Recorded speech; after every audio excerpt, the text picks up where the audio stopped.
Today's workshop will focus on the issue of school property taxes. Was requested to this committee by my friend and our host, Senator Kristen Phillips-Hill. Of all of the issues that we deal with on a daily basis in each of our districts, this is, of course, for me, the top issue. I've said it many times, I can't go to a Cub Scout meeting, I can't go to a grocery store, I can't go for a bike ride without someone talking to me about this, and for good reason. 2 days ago, I was at the gas pumps. I don't have to tell you what the issue was.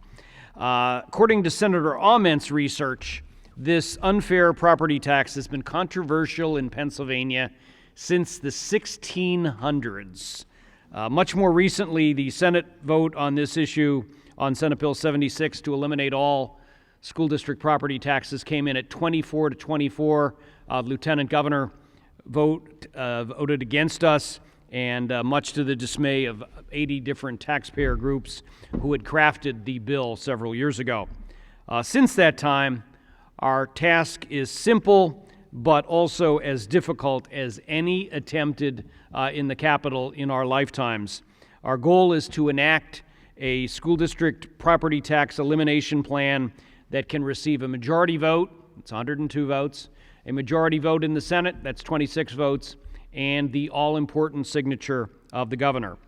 Our goal today is to take a step in that direction, to hear from different perspectives, both pro and con, to see if we can work together rather than against each other in order to enact real positive change.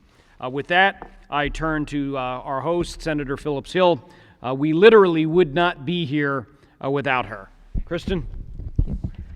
Thank you so much. Good morning. I'm Kristen Phillips-Hill. I have the great honor of serving as the senator from the 28th District, and I'd like to welcome you here to York County and the 28th District. Thank you, Chairman Argel, the Senate Majority Policy Committee, for coming to the heart of the 28th District for today's important public workshop on a critical issue that many of us here on this stage can agree is the number one issue that we hear from our constituents about. Correct me if I'm wrong, but today's Senate workshop, I believe, is the first official event that the Senate has conducted this session on the topic of school property tax elimination. It's extremely important that we hold this hearing today as we are trying to find a way forward to eliminate school property taxes. I would like to thank my colleagues for joining me, and they probably agree. Out of all the issues that we hear about on a daily basis, we hear about school property tax elimination the most. It's the number one issue that our constituents are concerned about. The Senate in the past has come extremely close to passing a plan that would eliminate school property taxes, but it failed on a tie vote in 2015. Today we're here to discuss solutions and paths forward. And there's been a lot of discussion about various plans that have been introduced or will be introduced in the coming weeks. I think today's public workshop is a great first step to how we build consensus on a plan that gives homeowners the necessary school property tax relief that they demand. Again, thank you, Mr. Chairman. Thank you to my colleagues in the Senate, and we're glad to have House members here as well. And thank you to the people here at Penn State York. They've been very kind, gracious, and helpful in having us host this important conversation. And most importantly, thank you to all the local residents, and to some of the residents. I talked to a gentleman who came all the way from Pittsburgh for this hearing today. We really appreciate you joining us. And also thank you to those who are maybe not able to join us physically but are tuning in online. We appreciate it. I look forward to today's robust conversation on this critical issue. Thank you again. Mr. Chairman? Thank you, Senator. Let me begin by asking each of the senators and the representatives at the table to introduce themselves, as well as the counties that they represent. Keith, do you want to begin? Thank you, Mr. Chairman. Keith Gillespie, the 47th District from York County.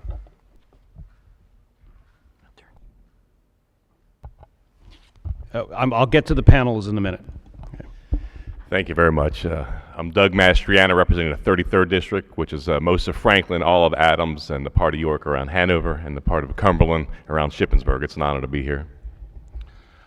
Mike Fulmer, I represent the 48th District, which is all of Lebanon County, southern Dauphin County, into northern York County. Frank? Good afternoon. I just came from Lewistown, Pennsylvania. Frank Ryan, 101st District, Lebanon County, Pennsylvania. Josh? Joshua Paul, Executive Director, Senate Majority Policy Committee. Senator Muriel Covello, 40th Senate District, Monroe and Northampton County. Senator John DeSanto, the 15th District, most of Dauphin and all of Perry County. Thank you. Thank you, and I'll introduce the panelists in a few minutes. What we've tried to do in this this workshop, and we've used this kind of arrangement in the past. Each panel will have 15 minutes to highlight their testimony. If they have a longer statement, we'll certainly enter it into the record, but we'd appreciate it if you would just hit the highlights, and then the real meat of the discussion will come at the end. That's when we'll do questions and from legislators, and hopefully answers from panelists. I want to do one other thing that I rarely do, but I think today it's certainly appropriate. I want to begin the workshop by reading a 5-minute statement from one of the grassroots warriors who has worked on this issue for many, many years, who first organized the 80 different groups so they could speak as one. David Baldinger from Berks County cannot be here today because of a series of very serious health challenges. He, along with Representative Cox, is the primary author of much of the legislation that we'll be discussing. He's not a diplomat, and those of you who know him would attest to that fact. He does say what he believes. This is his word-for-word version. I didn't amend it. When you listen to his comments, I ask that you ask yourself why he is so upset regarding the inability of Pennsylvania state government to resolve this difficult issue. And when I consider how long David and his key allies have been working on this issue, I'm not at all surprised that he is so upset. Many people would have given up by now, but not David Baldinger. From his letter, I want to thank Senator Orgel and Senator Phillips-Hill for inviting me to participate in this very important gathering with this written statement. I'm very sorry that because of a sustained illness, I will not be able to attend in person today. For those who do not know me, I began working for the property tax elimination effort in 2004 with then Representative Sam Rohr. With his direction, I helped to build the grassroots Pennsylvania Taxpayers Cyber Coalition, the PTCC, to promote his plan for Pennsylvania's future, Sam's elimination legislation. Over the next 14 years, I had the privilege to work with Sam, Representative Jim Cox, Senator David Orgel in crafting subsequent legislation, culminating with the current measure, the Property Tax Independence Act, House Bill and Senate Bill 76 in 2012. Through the years, this bill was carefully researched and developed, meticulously drafted, and frequently tweaked to make it the most flawless and effective as possible. Several prominent attorneys have read the bill, and one in particular from a large Philadelphia real estate firm claimed the legislation was the best and the most effective bill he'd ever seen. The bill has also been vetted by Moody's Analytics, Fishkind & Associates, the Pennsylvania Independent Fiscal Office, as being effective and fiscally viable. David's letter continues. In their analysis of HB 76, the IFO said in their words that the elimination of school property taxes increases the disposable income of property taxpayers, that House Bill, Senate Bill 76 will cause home values to increase on average by more than 10% statewide, that working-age homeowners realize a tax cut, that retired homeowners realize a significant reduction in taxes, that benefits would accrue to home builders, home developers, and other landowners who convert current land holdings into new housing plots, that employment would increase in the construction sector, and that the elimination of property taxes would clearly increase the the attractiveness of the Commonwealth for business location expansion and jobs. The enactment of this legislation would be a huge benefit to Pennsylvania. The Independent Fiscal Office has also made many predictions about the current system, but the one that is most fearsome is the predicted increase in school property taxes of an unsustainable $1.5 billion every year that will destroy the education finance system. A further scary estimate is that the prediction that more than 10,000 families will lose their homes to sheriff sales each year because they're unable to pay their property taxes. David's letter continues. Despite these dire predictions, many lawmakers blithely continue to work against this well-vetted solution to the problem, the Property Tax Independence Act, to avoid offending their special interest benefactors and keep the campaign donations flowing. Through the years, many of the dedicated PTCC volunteers from across Pennsylvania worked with much success to spread the word about this bill. Through town hall meetings, media interviews, public solicitation, whatever method would advance awareness of the elimination effort. Through their dedication and hard work, support continues to build, and the bill finally achieved a Senate vote in November 2015 that, unfortunately, resulted in a 24-24 tie. Again, his letter continues. During this time, we heard many excuses, lies, and complaints about the legislation that kept the bill from a vote and passage. All of them were without merit and were driven by special interest avarice that was based on self-serving motives and not by the best interest of Pennsylvania taxpayers, homeowners, and schools. These individuals and groups have no concern for the welfare of struggling homeowners or the potential loss of their homes, and have no problem with threatening lawmakers to get the votes they want to achieve their greed and goals. As I've watched this charade throughout the years, I've attempted to find a solution to the problem, but none was easily forthcoming. This corrupt, self-sustaining system continues to flourish despite the taxpayers' best efforts to end it. We need a single, sustained effort to achieve this goal of school property tax elimination and replacement, but it will require courage and resolve from the lawmakers. They will have to make a point of actually understanding House Bill, Senate Bill 76, rather than simply assuming what the bill does or listening to the biased opinions of others, or voting as they're instructed by their leaders and the lobbyists, or listening to the lies of the special interests, or just plain dismissing the politics of the bill. Many of them assume that they understand the legislation without taking the time to master the details. They need to make an effort to actually learn the facts before casting their vote. His letter concludes, these are the facts that absolutely demand the enactment of House Bill, Senate Bill 76, and all that is necessary is for good, honest lawmakers to band together and stand united. Ignore the special interests and the self-serving opponents of the measure, and do what is right for the taxpayers and homeowners who are losing their homes and suffering under the current antiquated property tax system. As I said, you never have to guess what David is thinking, do you? Hey, Dave, can I have a minute? Okay, sure. I hope that David is feeling better soon. I suspect the best medicine that any doctor could prescribe for him would be a majority vote in the House and the Senate and the signature of the governor. God bless.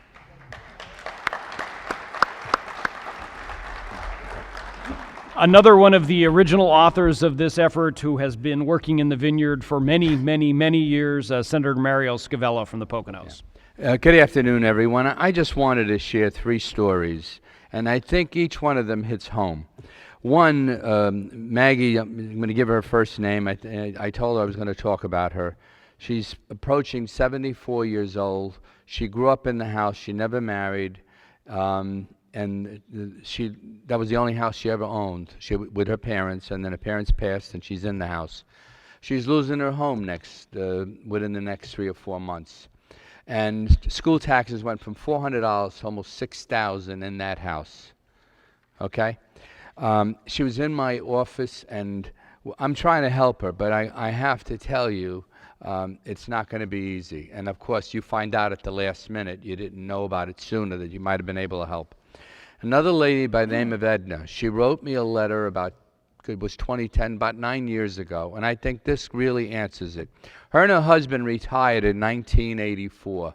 They were debt-free. They were paying less than $500 a year in school taxes back in 1984.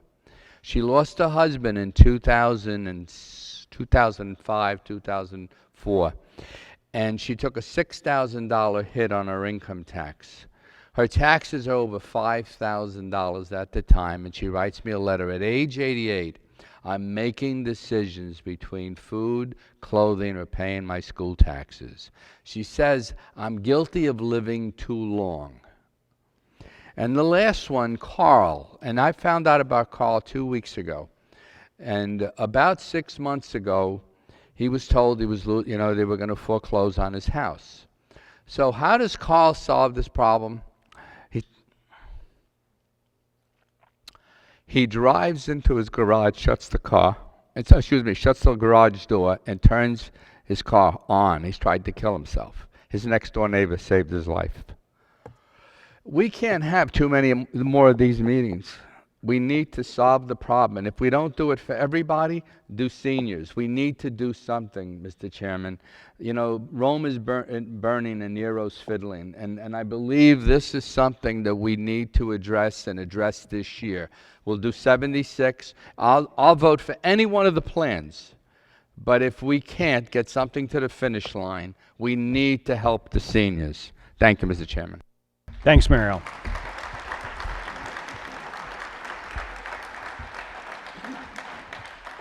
Our first panel, Ron Boltz representing the Pennsylvania Liberty Alliance and Jim Rodkey, the Pennsylvania Property Rights Association. Welcome, gentlemen. Please begin. Hello, my name is Ron Boltz. The majority of Pennsylvania citizens have been speaking for well over a decade, and their opinion of the school property tax couldn't be more clear. They want it eliminated, not temporarily reduced, not temporarily frozen, but eliminated. The proof of this continues to pile up. The Pennsylvania Liberty Alliance recently delivered over 30,000 petitions to Governor Wolf signed by Pennsylvania homeowners who wish to see the complete elimination of the school property tax. In 2017, Pennsylvania voters passed a constitutional amendment to allow up to a 100% property tax exclusion for primary residences, which resulted in 84% of our counties saying yes, with an average vote split being 60-40. An FNM poll released just this month also backs this up, stating 61% of registered voters in Pennsylvania believe that the state's tax system needs a fundamental overhaul, and 60% believe that property taxes should be replaced by broader statewide taxes. So the question is, if everybody knows the property tax is so unfair, so regressive, and so hated, why are we still here talking about it? The answer to that question is quite simply, and unfortunately, politics, special interest opposition, and the fear of change. Two of the biggest talking points we hear in defense of the property tax are that it's a stable source of revenue and then it provides local control. On their face, these talking points may sound reasonable, but when examining them in closer detail and with all of the facts being considered, we see a very different story. The main argument against shifting to an income tax or sale tax are that these sources are too unstable and that revenue can go down during economic downturns. While this may be true, the opposite is also true. Revenue goes up during good economic times, and in fact, time spent in positive territory is much, much greater than the time spent in the red, which is very little. An IFO report issued to Representatives Pashinsky and Sterla last year confirms this, as it shows the overall rate increase of PIT revenue from 2004 to 2018, keeping pace with the property tax revenue rate increases during the same time period. For anyone who doubts that we can fund our schools with these two sources, please consider this. The personal income tax rate has been raised only one time over the past 27 years, and the sales tax has remained the same since 1968. Yet our state budgets have grown dramatically over that time period. As for the single PIT increase that we've seen over the last 27 years, it was a relatively small 0.12 percentage points. Compare that to the property tax rate increases that we have seen over the past 3 decades, and it becomes a very difficult argument indeed to say that the PIT and the SUT are not stable enough to fund our schools. If these sources can fund our state and taxpayers must live with economic realities, why then do some say that the institutions that educate our children do not have the ability to manage their budgets the same way? The last point I'd like to make about the supposed stability of the property tax is that it does not consider that schools spend time and money chasing delinquent taxes, fighting assessment appeals, and dealing with the loss of revenue when businesses leave or turn to nonprofit tax-exempt status, like we're seeing many of our hospitals doing now. Above all else, this argument does not consider the instability that this creates for the tax-paying homeowner, as their taxes keep going up to make up for losses elsewhere. For the simple misfortune of not being able to pay his tax, we kick families out of their homes. They're treated like hard criminals, while those who actually do commit hard crimes often realize a much lesser punishment. The other argument about local control is equally as flawed. As a former school board member myself, I have seen the supposed local control firsthand, from the thousands of pages of regulations to the unfunded mandates to the pension issue. I can tell you that local control is largely a myth. The wife of my colleague who will be speaking right after me said it best. Local control really means controlling the locals, as Harrisburg decides what the local districts must do with their local revenue, while at the same time avoiding accountability for making those demands. We often hear that we need to address the cost drivers before we eliminate property taxes, but the opposite is in fact true. We currently have a system where many of the biggest cost drivers, such as the pension, are controlled by Harrisburg but paid for in a large part by local revenue.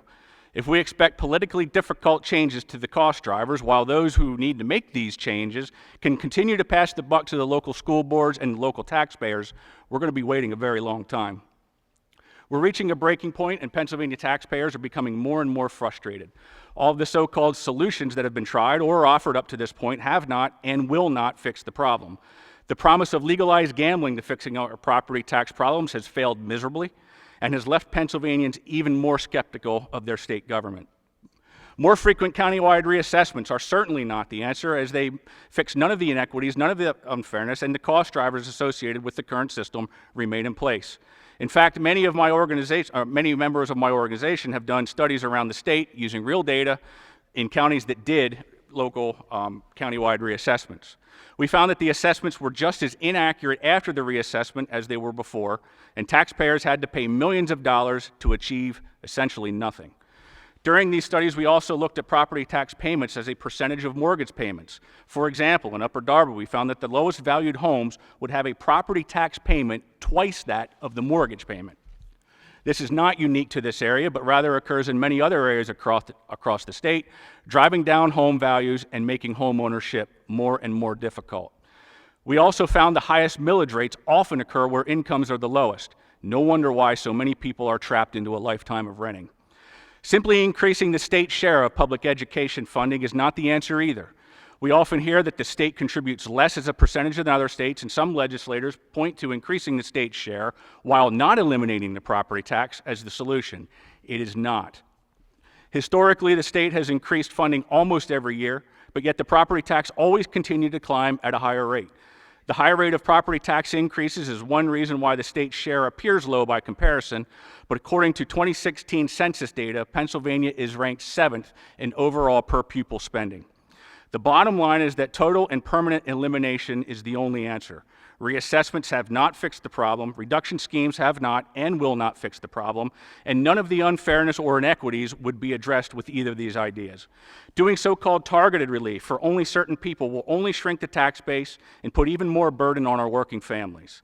We hear ideas of eliminating or freezing for seniors only, but that would be absolutely devastating to the rest of the homeowners who are already struggling and would see enormous increases to their tax burdens to make up for it, not to mention even larger increases going forward, further compounding the problem.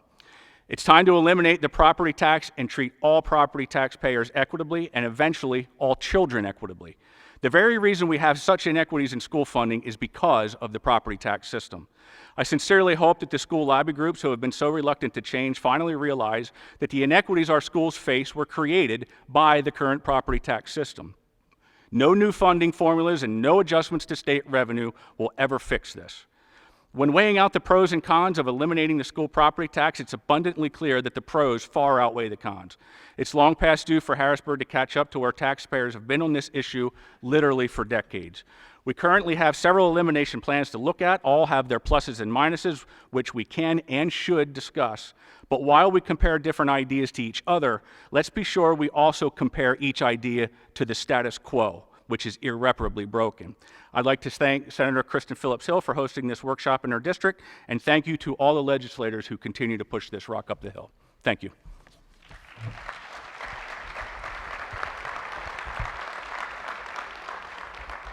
My name is Jim Rodkey, and I'm with the Pennsylvania Property Rights Association. I brought our Constitution along. Our Constitution in Article 1, Section 1 provides for the protection of property in Pennsylvania. It states plainly that all men are born equally free and independent and have certain inherent and indefeasible rights, among which are those of enjoying and defending life and liberty, of acquiring, possessing, and protecting property and reputation, and of pursuing their own happiness. Section 10 of Article 1 goes on. It says, "Nor shall private property be taken or applied to public use without authority of law and without just compensation first being made or secured." I'm here today because I believe the property tax to be the most morally irresponsible, regressive, and unfair system of taxation in existence. Regardless of the strides that have been made in our society in the name of justice and progress, here we are still clinging to a system of taxation that is rooted in European feudal systems of serfs and serfdoms. That may sound harsh, but that's where we are.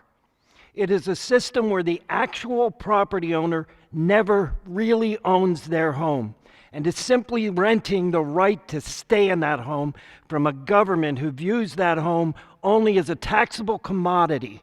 And if an individual can't keep up with those demands, out they go to be replaced by someone who can. It is a system of taxation where we accept an arbitrarily determined assessed value of a home as an actual worth for the purpose of taxation, even if that assessed value does not reflect the fair market value of that home. And the cold hard truth of the matter is that this has been studied. The assessed value of the home will rarely reflect the actual value of fair market homes. It is a system where it is estimated that as many as 64% of properties are overassessed. For that portion of the population, they are paying property taxes on property they do not physically own. For the rest, they aren't paying property taxes on property they do own. And yet there are those who have the audacity to continue to call this type of taxation fair. When you can't keep up with the tax, out you go. The consideration of just compensation for a lifetime of investment in that home is not even a part of this process. There is no due process. You are removed from your home. It is sold on auction, most often without consideration, with just compensation, where homes are sold for pennies on the dollar. And we call this fair. Following the economic recession of 2007 and 2008, when home values plummeted, did assessed values of those homes drop anywhere in Pennsylvania? Was there anything in place to protect the property owner during this very, very difficult economic time? You know, many of us are only one lifetime event away from losing our homes because it's not based on ability to pay. Another recession, a tragic health incident, temporary job loss, the death of a spouse, where we may actually be able to keep up with the mortgage or actually be in a position where that home is actually paid for in full, but the ever-increasing property tax bill keeps coming, and every year they come at a higher and higher rate, so that many face the inevitable day of losing that home. And when it finally comes, all because we think we should fund something so important as education on a system that is not based on ability to pay. At the current rate of growth, in less than 20 years, the property tax burden in this Commonwealth will double, based on projections from the Independent Fiscal Office. In another 10 years, it will triple if we continue down this path. And yet we are told this is stability, that it's fair, and worst of all, in my opinion, that it is somehow just. I don't simply despise the property tax because of the financial burden it places on so many people. I despise the property tax because it is morally reprehensible to me that we would continue to shackle ourselves to this regressive and egregious system of taxation and funding education. The house that my wife and I call our home has been in existence since the mid-1800s. During that entire time, it has been taxed and taxed and taxed again. Our homes are the only things that are taxed and taxed until the tax actually exceeds the actual worth of the thing being taxed. And again, somehow we keep clinging to this notion that this is fair. I do believe that education is important, but I just don't see how clinging to this system will benefit our schools in the long run. I believe we are on an unsustainable path, one that is putting the future of education of our children at risk, threatening the future job security for those in education. We must stop looking at the here and now and start looking down the road to the future to see where this path we are on will lead us. I am encouraged by the formation of this work group. I do want to see this issue resolved, starting with the complete elimination of all school property taxes once and for all in a way that is as fair to everyone as is humanly possible. It needs to be fair to working families, retirees, the business community, and non-property owners, and I know that's not an easy task. It needs to be fair to education funding, providing them with the revenue they need. That being said, fair is not providing 100% elimination to some by making everyone else pay for it. We are all going to have some skin in this game. I do not want my property taxes eliminated by making my children, my grandchildren, and future great-grandchildren pick up my share of the responsibility in education funding. Because, as I said, education is important, and I believe it's everyone's responsibility to provide for that education. This is going to mean sitting down and listening to the valid concerns related to solving this problem, and there are valid concerns that shouldn't be dismissed or diminished by demonizing those who state their very valid concerns. We can do this respectably in a spirit of decorum. What's at stake is far too important to be sidetracked by that sort of rhetoric. Obviously, the my way or the highway approach isn't helping. None of us, as an individual, has the complete solution to this problem. But working together, I contend we are smart enough in Pennsylvania to do this because deep down inside, I truly believe the majority of us already knows this is the right thing to do. Having worked with some of you already, I know that there are those in the General Assembly that have the economic knowledge, the tax background, and the moral integrity to do this, and it's going to take all of that and more to get it done.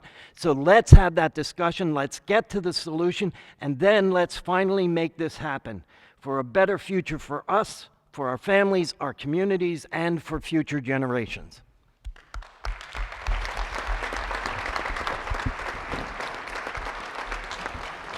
Thank you, gentlemen, for your input, and especially for thank you for obeying our request for the time requirements. That's always the most difficult part of keeping these panels going.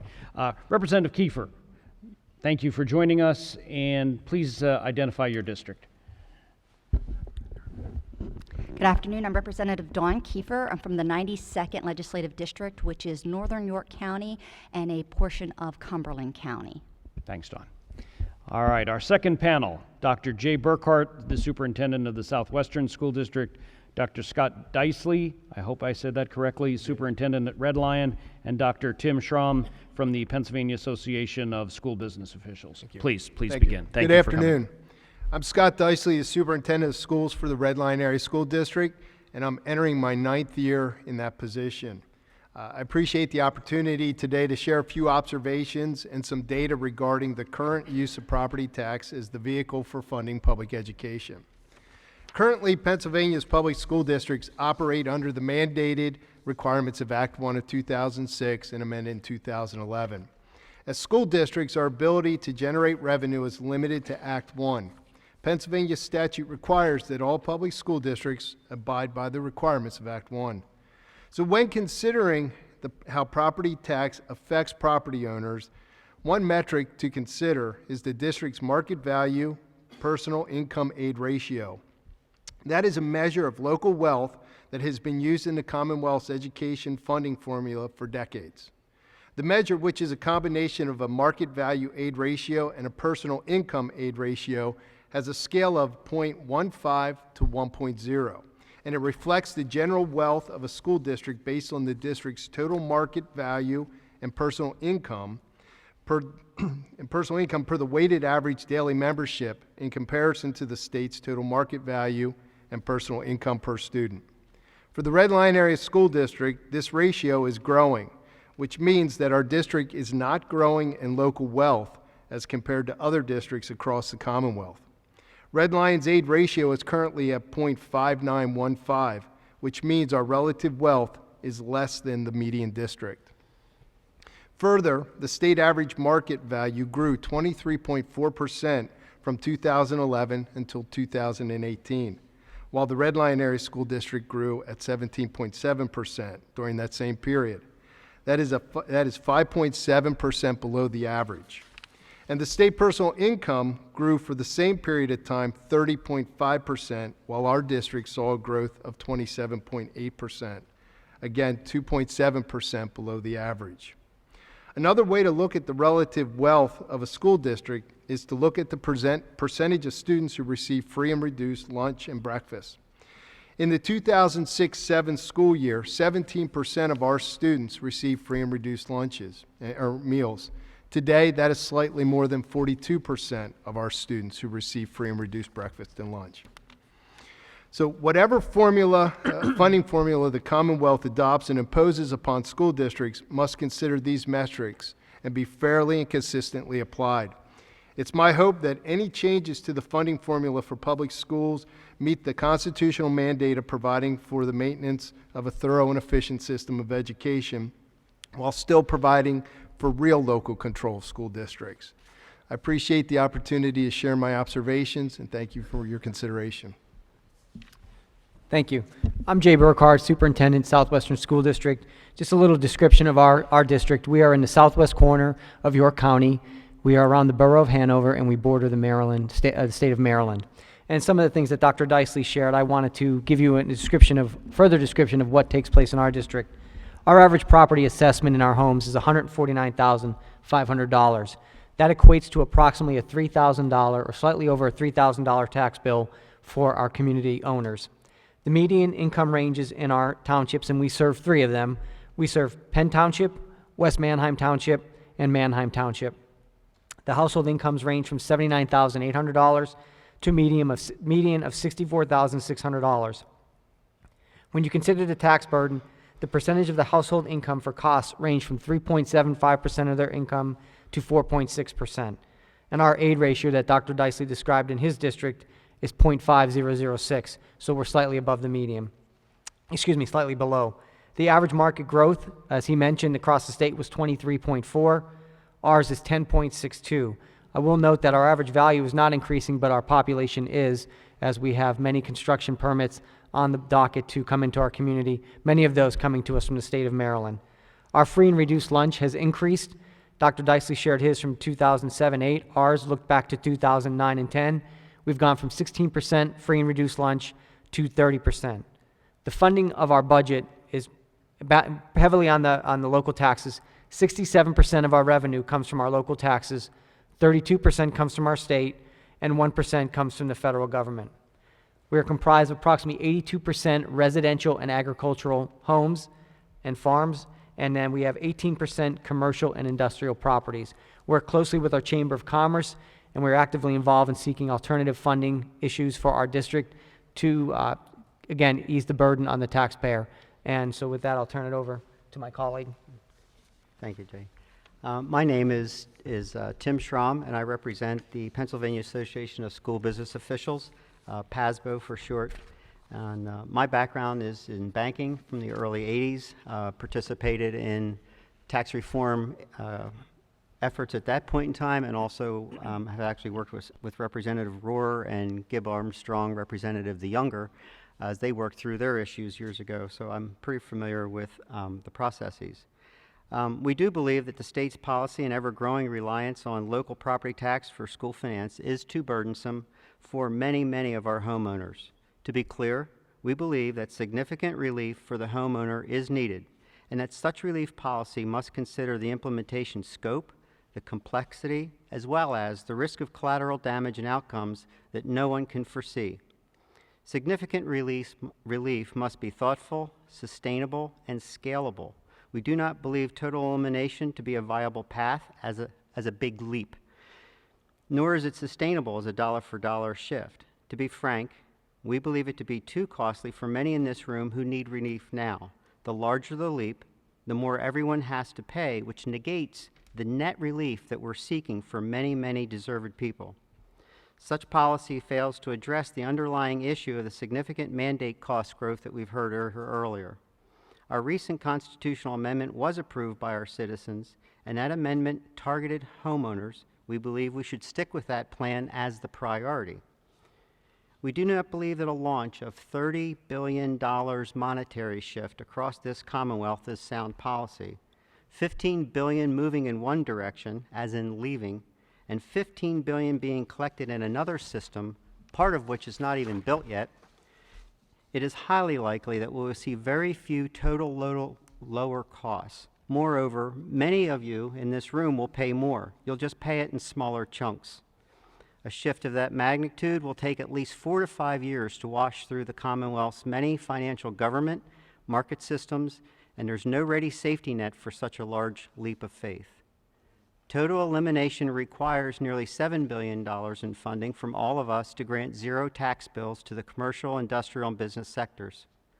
We understand that some small businesses may truly benefit from such relief, but with our scarce dollars, we will also be granting a free pass to many highly profitable large business concerns.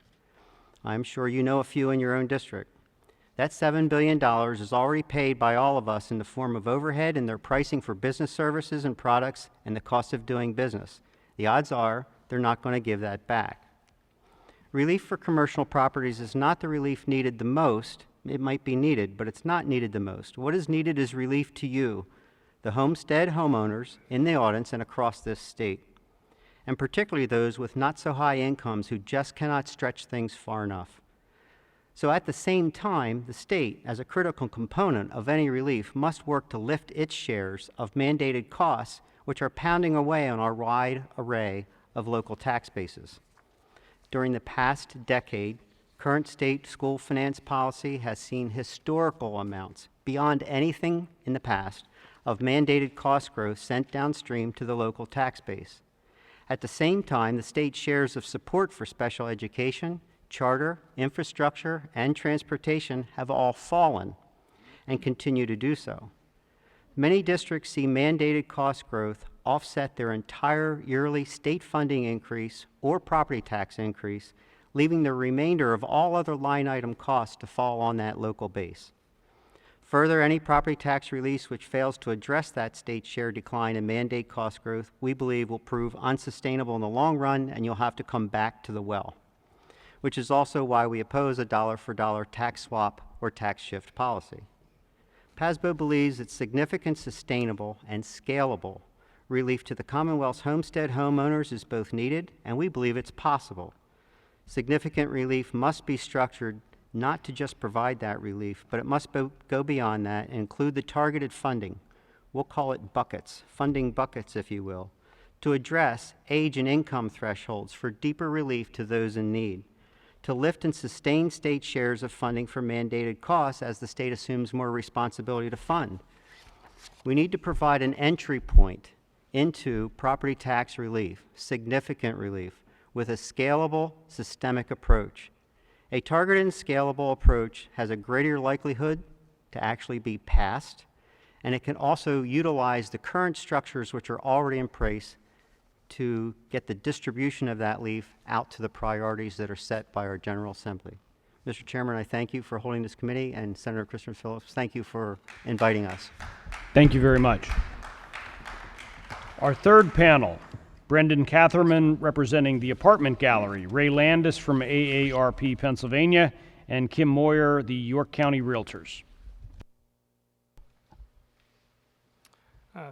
Good afternoon, Chairman. Thank you, Senator Phillips-Hill, and members of the committee. My name is Brendan Katherine. I am the Vice President and Director of Property Management for the Apartment Gallery, which is owned and operated here in York, Pennsylvania, and oversees nearly 3,000 rental homes in the state of Pennsylvania. I'm also a board member of the Pennsylvania Apartment Association Central Chapter. Thank you for inviting us to participate in today's workshop regarding this very important issue relating to property taxes. The Pennsylvania Apartment Association represents over 300 owner-manager companies and 250,000 rental units statewide. Our mission is to educate, empower, and advocate on behalf of our owners and their residents.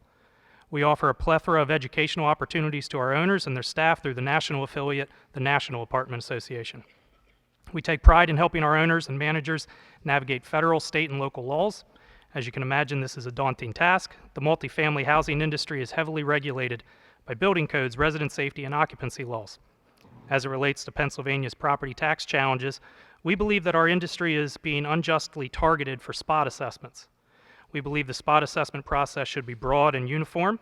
However, our owners and managers are purchasing properties with the hope of redeveloping communities and providing quality housing to later be targeted with inflated property taxes.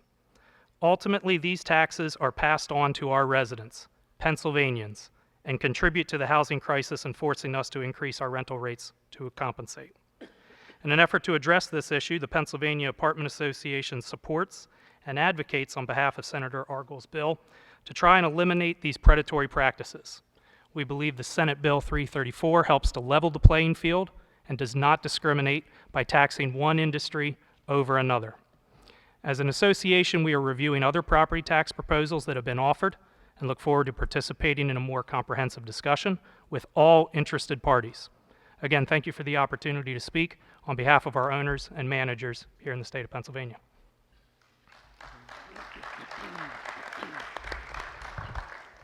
Yes, I'm next.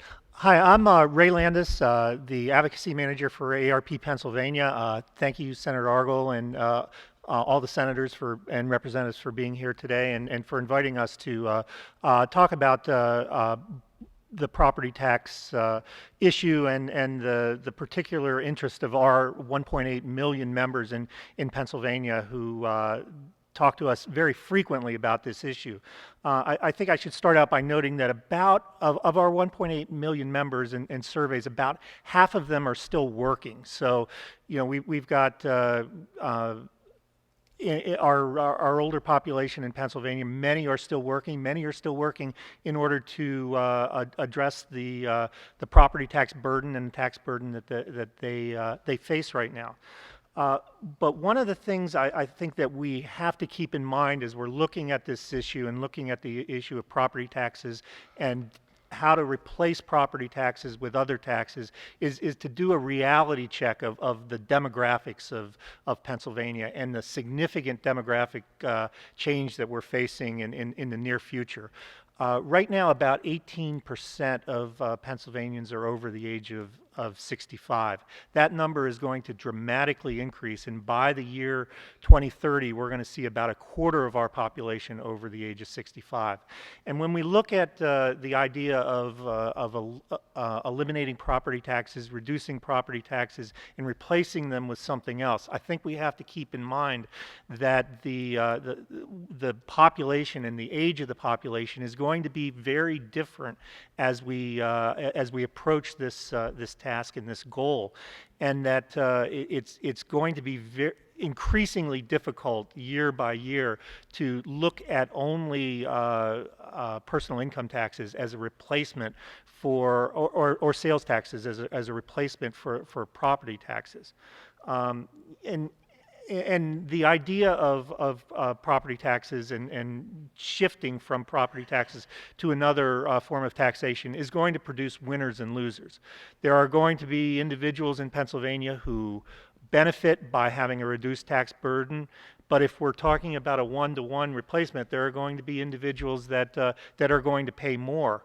And part of ARP's policy on property taxes and any type of taxation, in fact, is the idea that, and I'll read specifically from the ARP policy book, which is for the entire country, that states need to adequately fund and broaden their methods of financing public education, thereby taking some of the burden off the regressive local property tax systems and shifting it to less regressive taxes. And we look at that as taxes that are better able to be paid by the individuals that are paying them. Also, we know that the older population in Pennsylvania, the 50 plus population, and particularly the 65 plus population, there are many renters in that population instead of just homeowners. And the idea of those individuals paying more particularly in sales taxes if they're not working, but ensuring that they do benefit from a reduction in property taxes, whether it's through a rental unit in an apartment complex, or particularly, as we hear quite a bit about, a rental unit in a retirement community, whether it is an assisted living facility, a continuing care community, has to be weighed into this, because those individuals, if they did not, if they then were forced to pay more in sales taxes, but were not receiving a reduction in their rent, or particularly a reduction in the costs and fees at a retirement community, would end up as losers in this scenario. And the fear is that without an income to pay the costs of their rent or their fees in in some kind of retirement community, that they could be more apt to fall into an increasing need for long-term care services, and an increasing possibility that they may end up qualifying for Medicaid, particularly Medicaid that is paid for, long-term care Medicaid that is paid for by the state, and then becoming even more of a burden on the state if they are not, if they see their income drop because of the other taxes that they're forced to pay.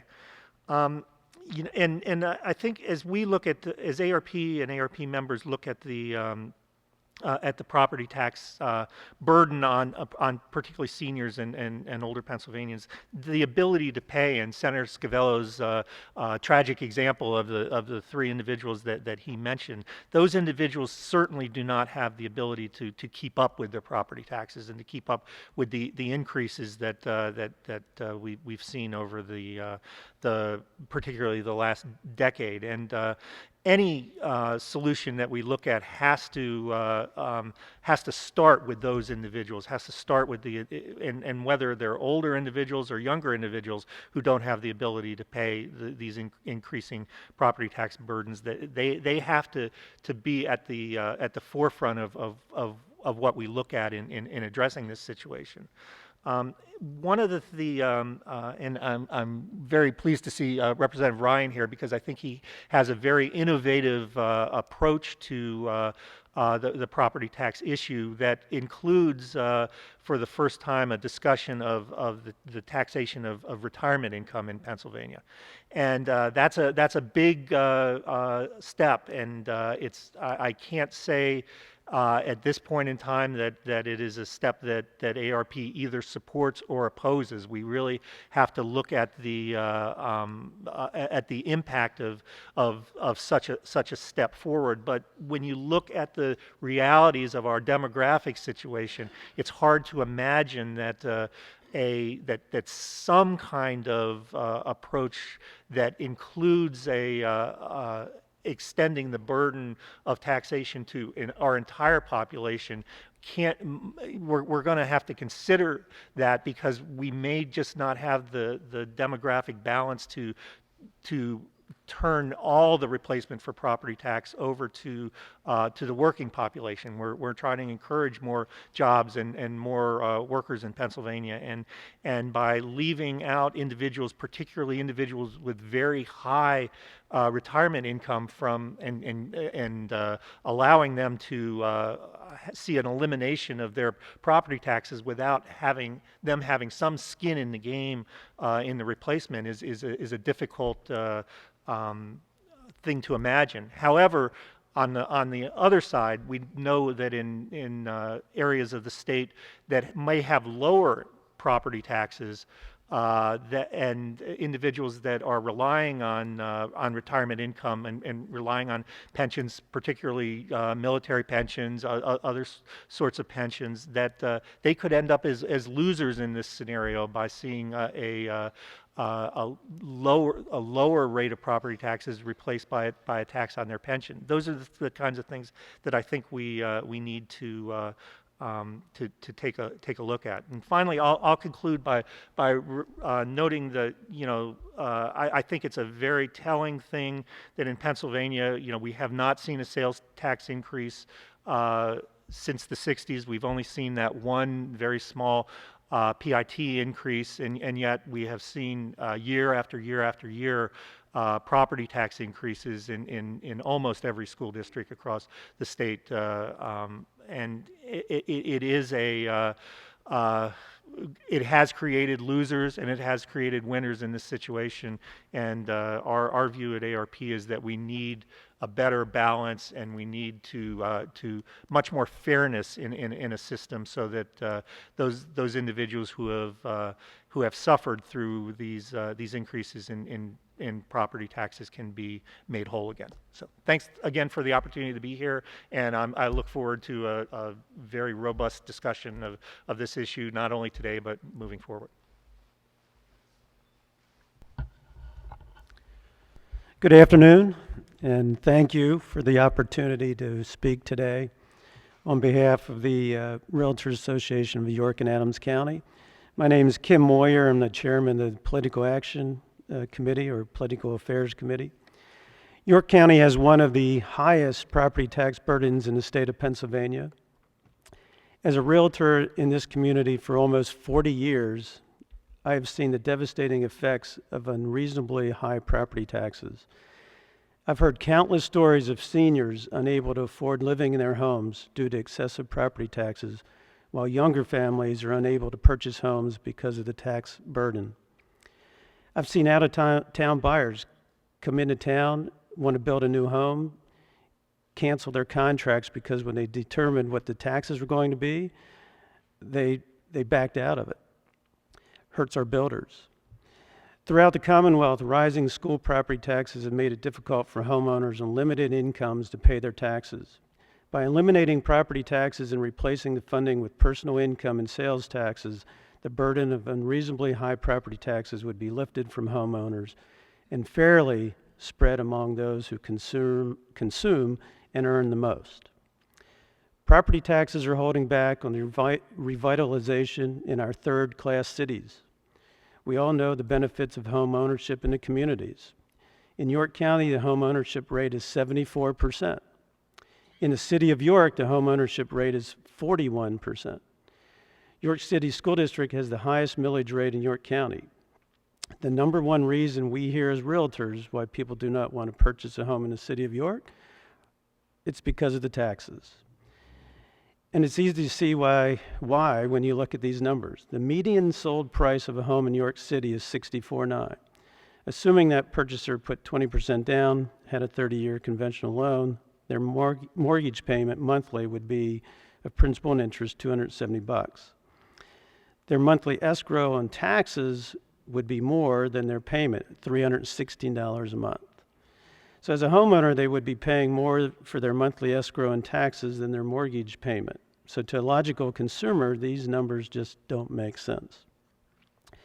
Now that example may be extreme of the problems in our school district, what the property taxes are causing, but throughout our community we see it. And the burden of these taxes are real and impacting the homeowners in our community every day. I've had homeowners who can't repair their roofs are leaking because they have to decide whether they fix their roofs or they pay their taxes, they want to stay.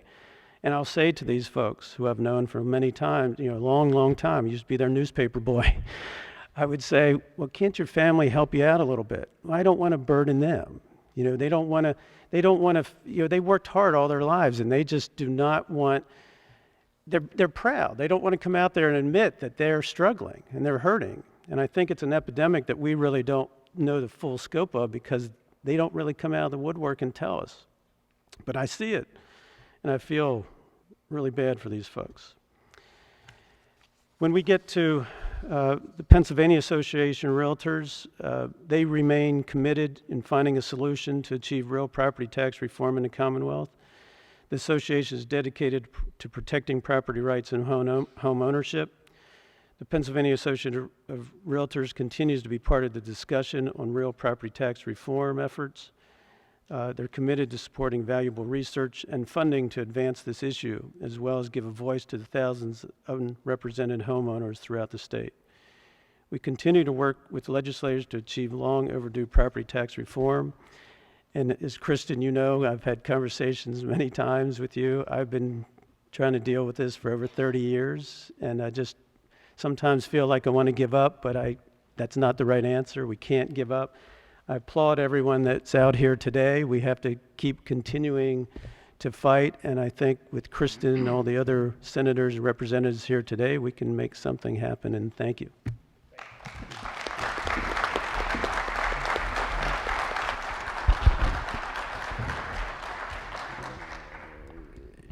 Just a note for the record, I had a meeting with the governor's representatives on this very issue yesterday, and your comments and their comments in regard to the third-class city issue were exactly the same. So I really do think we're making some progress in that regard. Our fourth segment.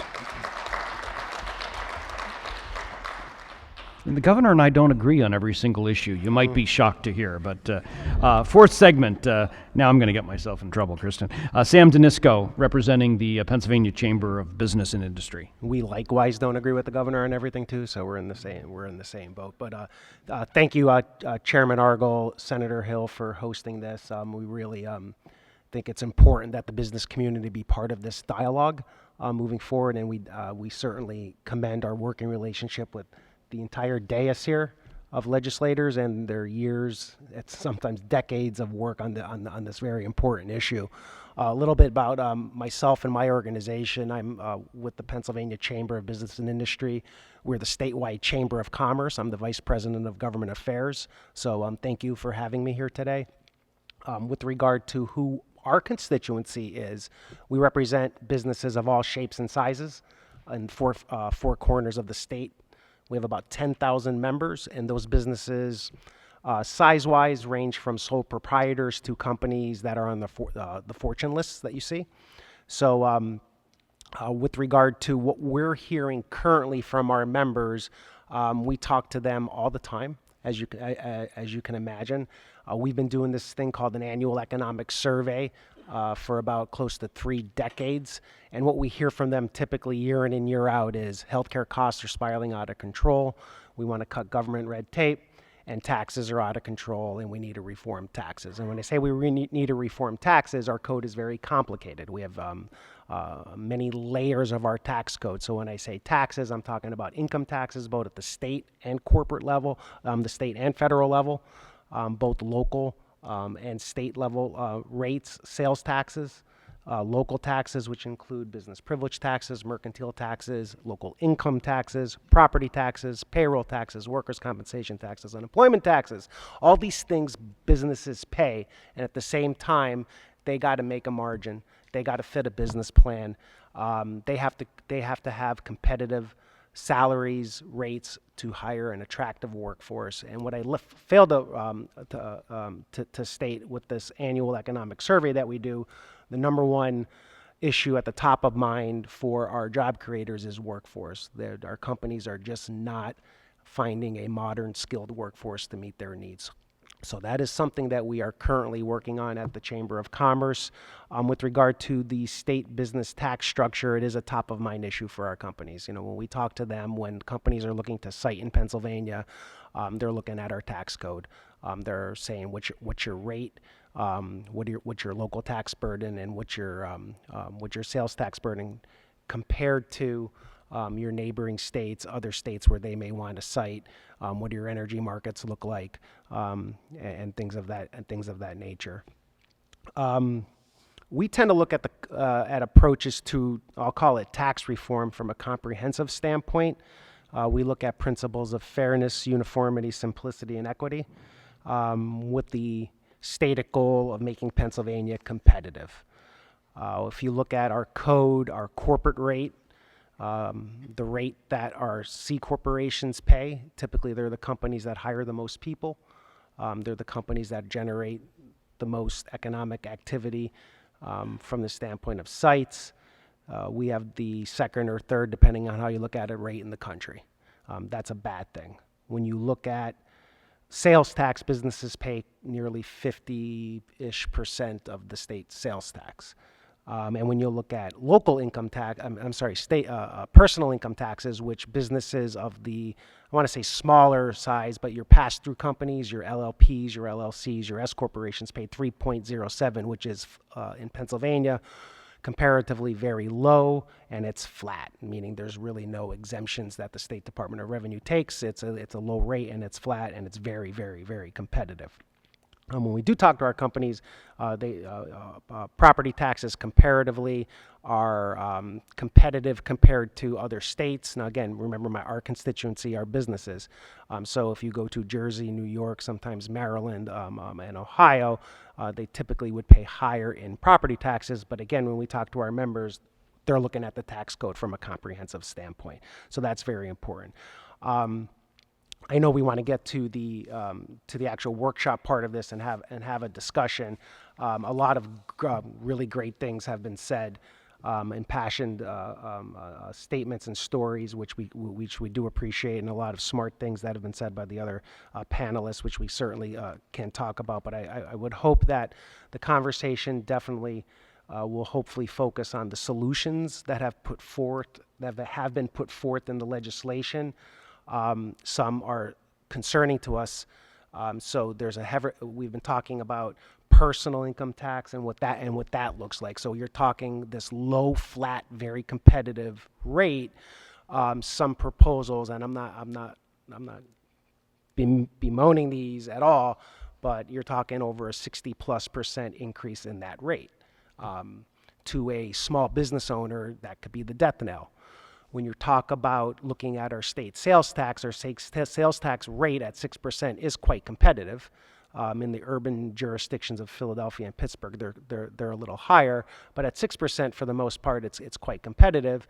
But our state sales tax, as you all know, has a myriad of exemptions of what is subject to the sales tax and what is not subject to the sales tax. So blanketly removing all those exemptions, including services, both professional and personal, and assessing the sales tax to those, will that make Pennsylvania less competitive to our other states? That's something to talk about also. So those are the things that we're focused on. Do the numbers work? We heard a little bit about that. There's annual increases of hundreds of millions of dollars in how much it costs to run schools, for the lack of a better way to say that, and how do we cover the annual increases in that? We like to have a conversation about that. So just looking at this conversation more broadly, we like to put those things on the table. We love what the gentleman from the Apartments Association, Brendan, said on spot assessments. We completely agree with you. The businesses have a red bullseye on their back, and when we see appeals done by the school districts, they typically go after big pockets, or I say those they think purportedly have deep pockets to pay for those. That's a problem, and we commend Senator Argel for his great leadership on that issue also. So. Lastly, speaking to Ray and his constituency, there's this very unique dichotomy in how we treat retired persons versus working Pennsylvanians. That's great to hear that half of your constituency is still working, but we are the only state with an income tax that doesn't even touch retirement income. And I applaud Representative Ryan for taking a look at it and putting out a proposal to at least start the conversation on what that is. My organization hasn't come out and said yay or nay on it, but again, looking at the tax code from a comprehensive standpoint, we really need to look at the elephant in the room, and the elephant in the room is, we're the only state in the country that doesn't even touch it.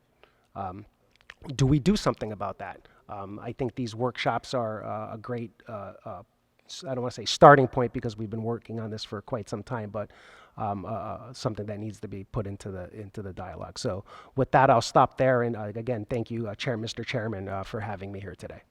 Thank you. When I was getting yelled at the gas pumps the other day, and why haven't you people been able to resolve this issue? The answer is always the same, because we have not yet identified 26 solid Senate votes, 102 solid House votes, and the signature of the governor. It's going to take more than Republicans. It's going to take Republicans and Democrats. It's going to take more than conservatives. It's going to take liberals and moderates. It's not just the Southeast or the Northwest. It's going to take a broad-based coalition. And so I guess my first question to all of the panelists here is, how do we coalesce around one bill? There's 5, 6, 10, 15 floating around out there. Ron, Jim, you'd indicated, you saw, I think, a preference, and you didn't go into great detail, so why don't I throw it to you as to why your members have said this is the answer, not this one or this one or this one. Well, as I stated in my remarks, members of my organization feel that the evidence of the past attempts to reduce through casino gambling revenue and so forth have proven to fail. They're proven failures. Simply put, if we reduce the property tax but don't eliminate it, we fear it's just going to continue to go up. We're going to be paying extra taxes for that temporary reduction, and we're going to soon find ourselves we're not solving anything with a reduction plan is our fear.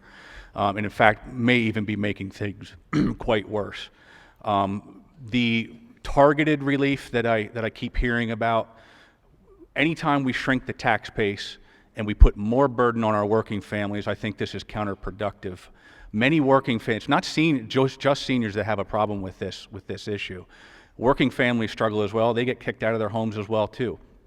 If we're going to talk about 30%, give or take, of the revenue for property taxes being put forward, being paid by seniors, somebody else has to make that up. So if we're already having struggling working class families, adding an extra 25, 30% to their tax burden by shrinking the tax base for targeted relief, that's just going to compound the problems going forward. And keep in mind that every increase also going forward is going to be that much larger as well to sustain the schools. We believe shrinking the tax base is absolutely the wrong way to go. We need to do the opposite and expand the tax base. If I could add, I don't know that either Ron or myself is here to advocate for a bill number. We're here to advocate for a concept, and the concept is the complete and total elimination of the school property tax. How we get there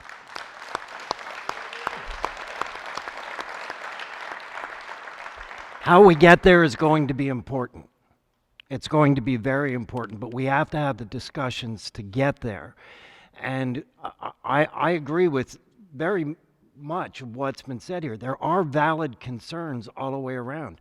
We have to make sure that our school districts are being funded, but we also have to worry about what's happening to the economy of the state, because it is, and as Ron said, this is not just a senior problem.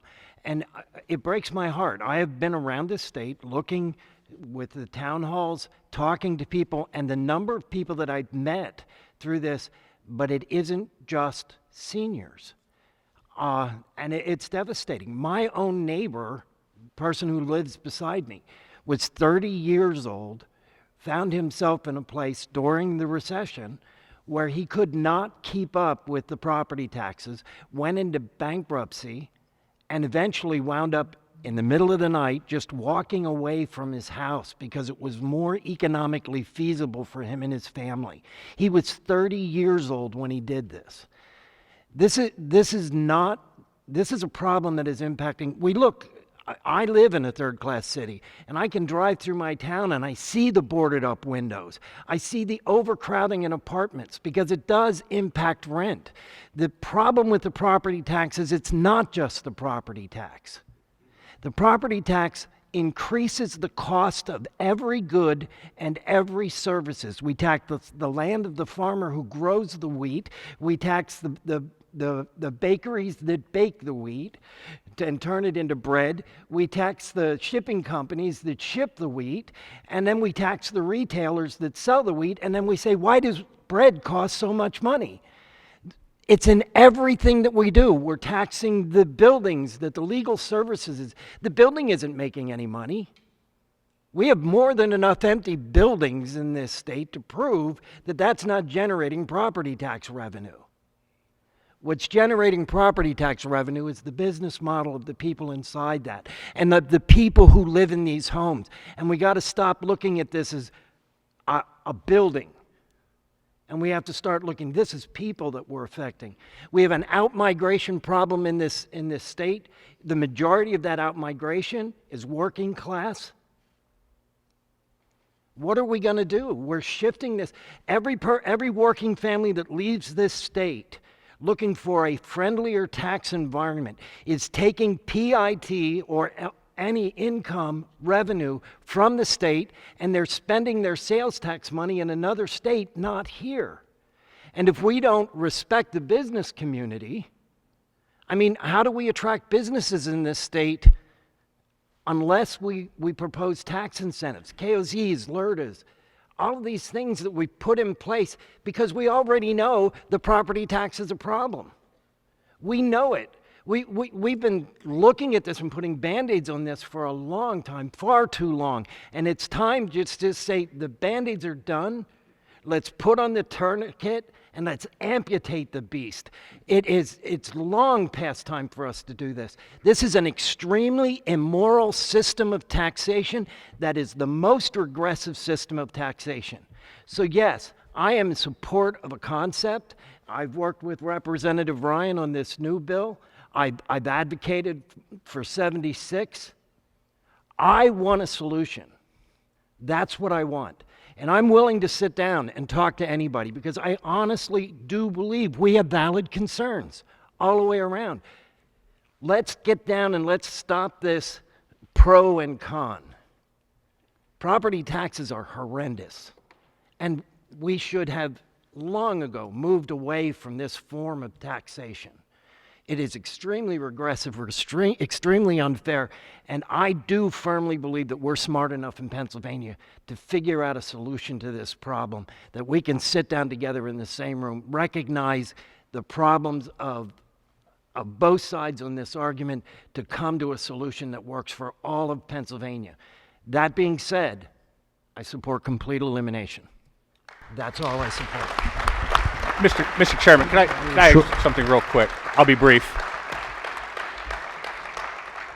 One of the things that I left out because of my time restraint in my opening remarks was this winners and losers thing that we always constantly hear, and we heard it again today, and really quickly. That's one of the reasons why also we propose and support only total elimination, because we don't believe any other system is going to fix the current system, which is really where the winners and losers are created.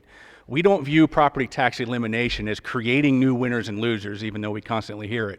We consider the property tax system, the creation of those winners and losers, and eliminating that tax as the solution, because every single taxpayer under many of these proposals would be treated exactly the same way. Everybody pays the same PIT, everybody pays the same sales tax. That's fixing the winners and losers scenario that we currently have.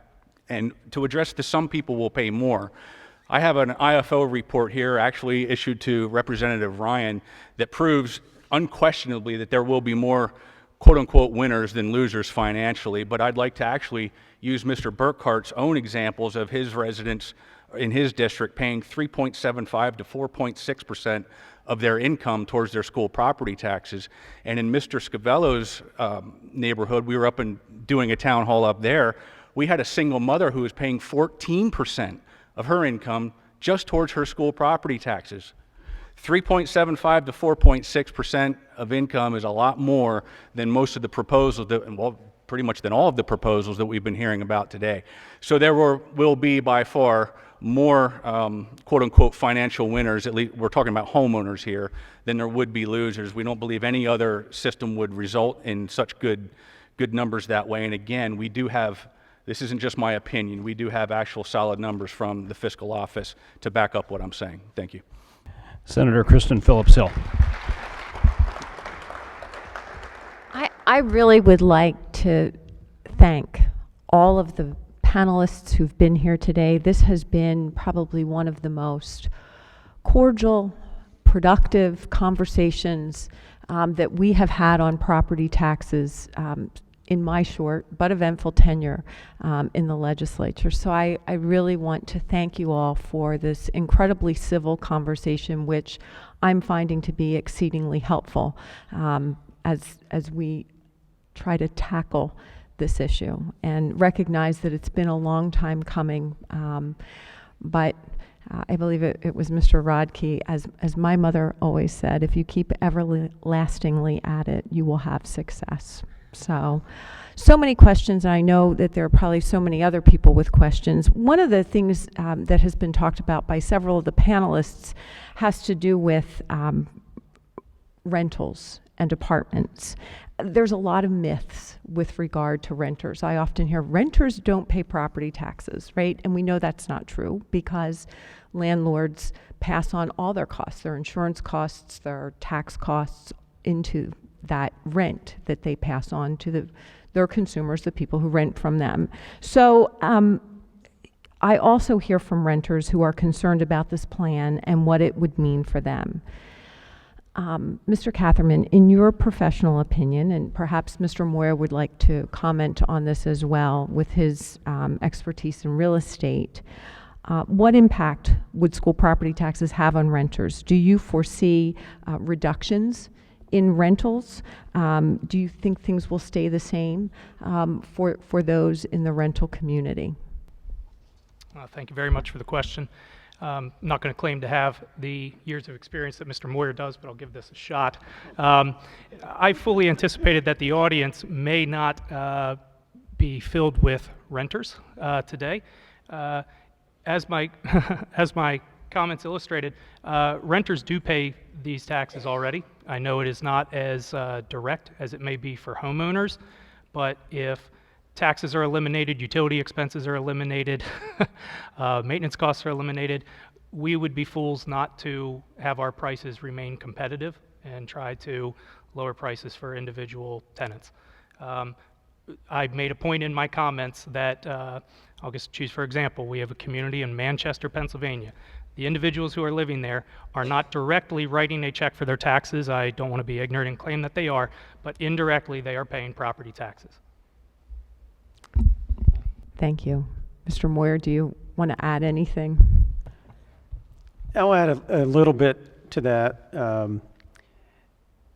There are many apartment owners out there who certainly pass along increases. It's a business, so when you have increased insurances and maintenance and taxes, obviously there's a rent increase and they try to pass that along. However, over my many years in many communities, the folks can't afford those increases. And I will say to you that, and not for pat in the back or anything, but I think I have subsidized to a degree people over the years. I can't give them increases every year, which I really should. As a good business person, you really should, because my expenses do go up every year. But I see them, they can't do it. I had a gentleman who was with me for about 15 years. He was a retired Army man. All he had was my one-bedroom apartment, kept it nice. His rent started at $345 a month, and after 15 years, he was at $375. Do you think I've made money over 15 years with that? I'm sure I'm not the only person out there, because you see there's certain incomes, as Dr. Dicely said, depending on the incomes in your community, you can't always just get whatever you want. Oh, I'm just going to up the rents. I'm just going to up the rents. And I feel for those folks as well, but that's something we try to do. Thank you very much. Mr. Chairman, if I may, one more question. Well, thank you. A lot of what we hear from school districts, and I'm going to ask our school district folks to help me out here, is mandate relief. I too served as a school board director prior to landing in the legislature. And I have said this, that educational excellence and fiscal responsibility are not mutually exclusive goals, that we need to do everything that we can to help school districts address their costs. And my fear is if we don't help school districts address their costs, regardless of how we tax to fund public education, we're not going to solve the problem. And right now, the local property tax is burdensome. If we don't address your cost drivers, I fear that other taxes could become burdensome. So, that being said, I have worked with Senator Fulmer as a House member and now as a senator to address mandate relief for public education. And I'm certain I don't know everything. So I've found roughly about 3 dozen mandates that I'm trying to address legislatively. Can you give me some of the most pernicious, costly mandates and just some thoughts on how we can go about relieving them? I think we want to wrestle for that, for the microphone there. I'll give one and then I'll pass the mic, but I believe prevailing wage is one of the most burdensome on us. I know it's not a popular thing to say. It does add anywhere from 20 to 33% to any project we would do. So you want to have a driveway paved at home and we want to do one at a school district, we have the pleasure of paying 20 to 33% more. Thank you. I appreciate the question, Senator, because I think part of our testimony and our position with the school finance officers is the mandates. We're seeing in terms of, again, we talk about the historical increase. Pensions, hopefully they're slowing down. For those of you who are familiar with the Temple have and have not studies recently, I'm actually one of the co-authors, just to put that bias rate out on the table. But that's what it focused on. It focused on the projection of the 5 years of the mandates. And what we're literally seeing is that the next 5 years we'll see basic ed, if it continues as it is, it will actually be eaten up by all of the charter increases. And that doesn't include the pension. So while pension was growing in the past 5 years at a rate of about $250 to $300 million a year, the pension rate, it's now down to about $65 million. Okay, and we go, wow, what a big change. In other words, it leveled off, but it's still $65 million per year for the next 4 or 5 years. So that's why we talk about, you know, and the chair's question on what can we coalesce about. I've been doing this all the way back to Senate Bill 1, worked actually very hard on Senate Bill 1, for those of you who can remember that. It was a terrible vote that failed statewide. But the issue is, what we coalesce about is the need, and the need is homeowner, homestead as priority. There are other needs, but I think, again, in terms of the stories that we heard from Senator Covello, those situations are there. I'm going to pick on Mr. Landis. I think in terms of the IFO and the demography that we see changing across this state, that's the priority. That's where we coalesce around, that we need to get that relief there. How we get into this, how do we implement? I understand elimination, and we have to be careful of the gorilla in the room, that elimination that we're talking about on this stage today is just school taxes. So we still have city and county and munis, and we're not talking about changing the tax code for municipal tax code or school code, which is how sheriff's sale, the bodies sitting here today could change that code, those codes tomorrow, and then you can't lose a house. That has nothing to do with property taxes. That's school code. That could all change tomorrow.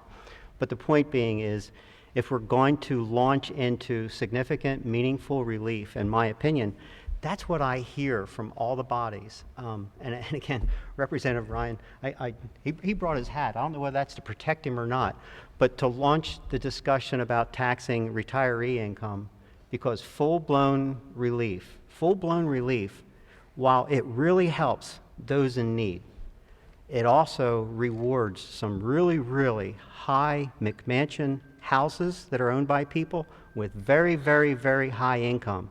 And we're looking at scarce resource dollars that we have at our public level. I'm not so sure that's the shotgun approach we want to take to trying to hit the target. I think we can do a scalable process. We can get it done. We can actually cross the finish line. And if it is truly scalable and with thoughtful reflection as to how we approach it, then what we can do is after 3 or 4 years go, you know what? The state's holding up their end of the bargain, the school districts are holding up their end of the bargain, and we can scale it up. If not, we can regroup. But if you launch a full elimination, there's no going back, and it's $30 billion, and I guarantee you it will take a decade for that dust to settle. So that's my thoughts.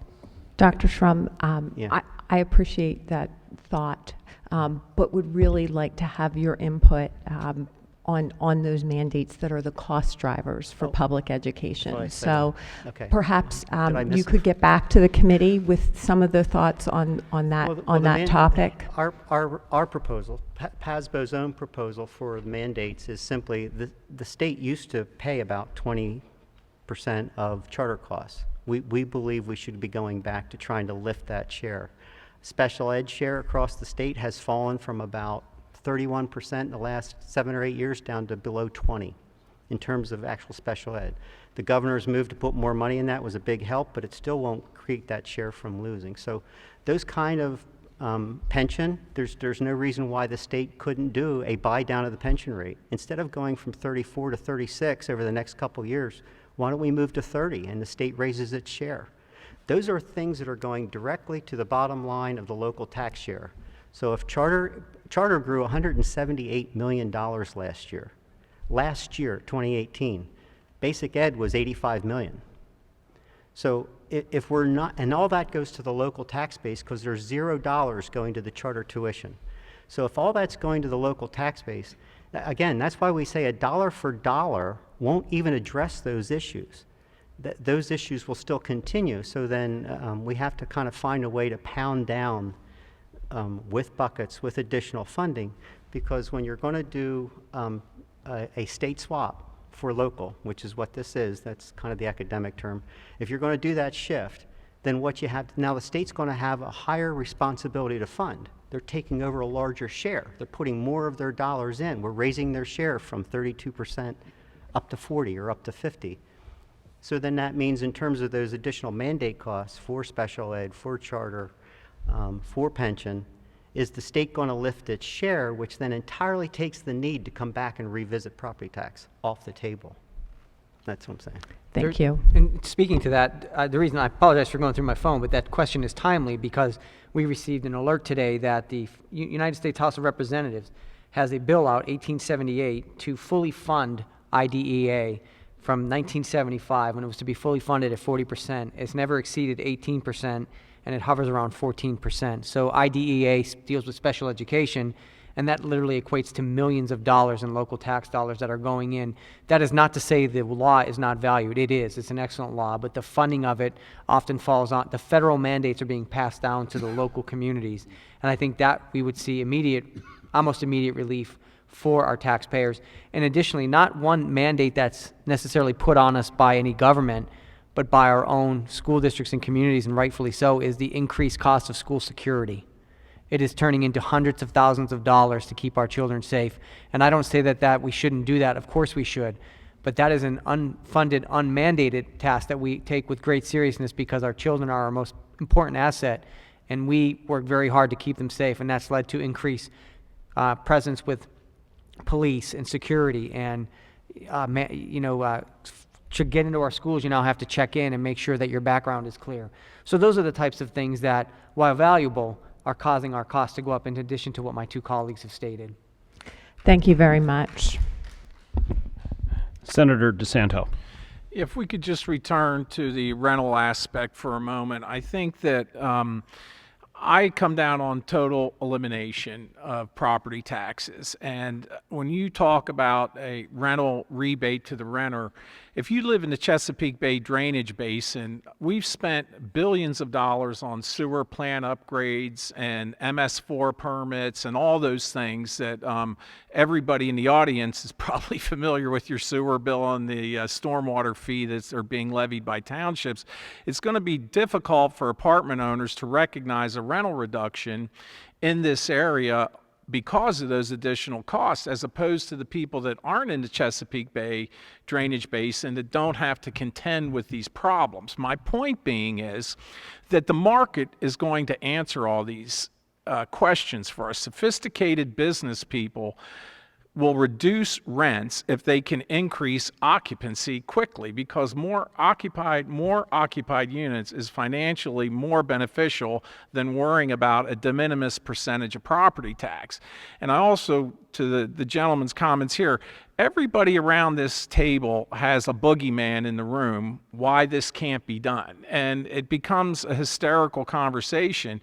And I, from my perspective as a business owner, only being a senator for 3 years, trying to learn politics better than I am, I guess, all these answers they're not going to be 10-year answers. They're going to be answered in 365 days. In the first fiscal budgeting cycle, all these different problems that everybody's throwing up will be answered. It may take work from the legislature, it may take work from local government, school boards, but it'll be dealt with. The only way to address this problem is with total elimination.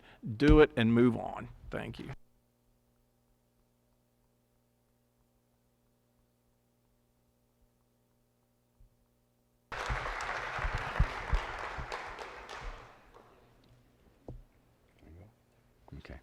I got to follow that. My God. I want to go back to a comment that Ron made about about the seniors. I'm going to talk about one specific community and the increase in school taxes and what it did to that community. Back 12 years ago, there's 240 lots in the community. 168 were built on. And of those 168, 129 were senior homes. Today, that 240 lots, 4 of them are wetlands that you can't build on, and there's 10 that are still not built on, okay? The component, what we have there's 226 units, okay?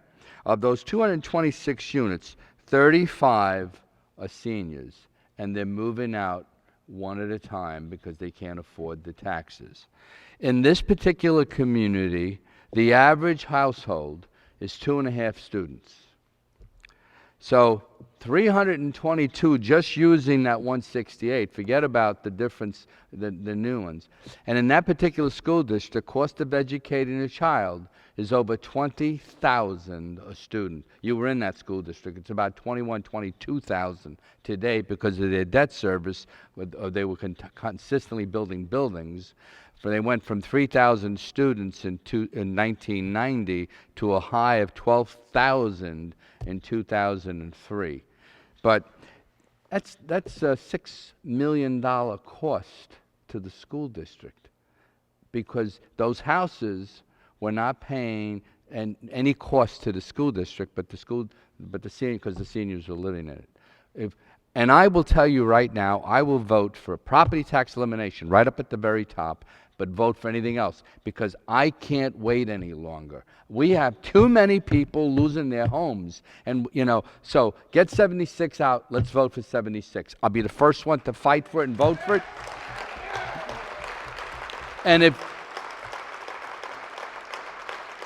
And God forbid we can't get that, let's do something else. The only bill I will not vote for, with all due respect, Representative Ryan, I cannot vote to tax seniors' pensions. But I'll vote for anything else. Senator Mastriano. Thank you, everyone, for your participation in this panel here. I'd like to lay out a few things here. First off, the school property tax is indeed crushing the hardworking families, and especially the elderly. And since my plan was mentioned in brief, let me lay out my reason for this emergency tax relief for the elderly that I proposed about a month ago. I'm with you. I support SB 76 completely. The school property tax needs to end and die quickly like the dinosaur. But in the meantime, I'm sick and tired of waiting and hearing from the campaign trail of good, hardworking folks who buy their dream home, work all their lives paying their taxes, good upstanding citizens, and then in their golden years they find themselves on the streets. That we can tolerate 10,000 evictions a year, most of them retirees, is unconscionable, immoral, and unethical. And so that's why I came forward with this proposal. Okay, let me get to that. Retired Army colonel, 30 years active duty. So the old African saying is, how do you eat that elephant? One bite at a time. And it seems like to me that with the 2015 vote, we need action now. And I'm a man of action. All my life I've been delivering results. In the Army, if you don't deliver results as an officer, you're gone. And so I think one way to tackle this bear here is to have emergency tax relief for the elderly. I'm working with my team to come up with creative ways that we don't limit the tax base or increases taxes elsewhere. You can't tell me that after just voting on this $34-some billion general fund, and according to the Commonwealth Foundation last year we had $80-some billion of expenses overall, including general fund, that the money's not out there. We're throwing the money in the wrong places. We lack good stewardship in this state, and it's time to rise up and say, no, it's enough.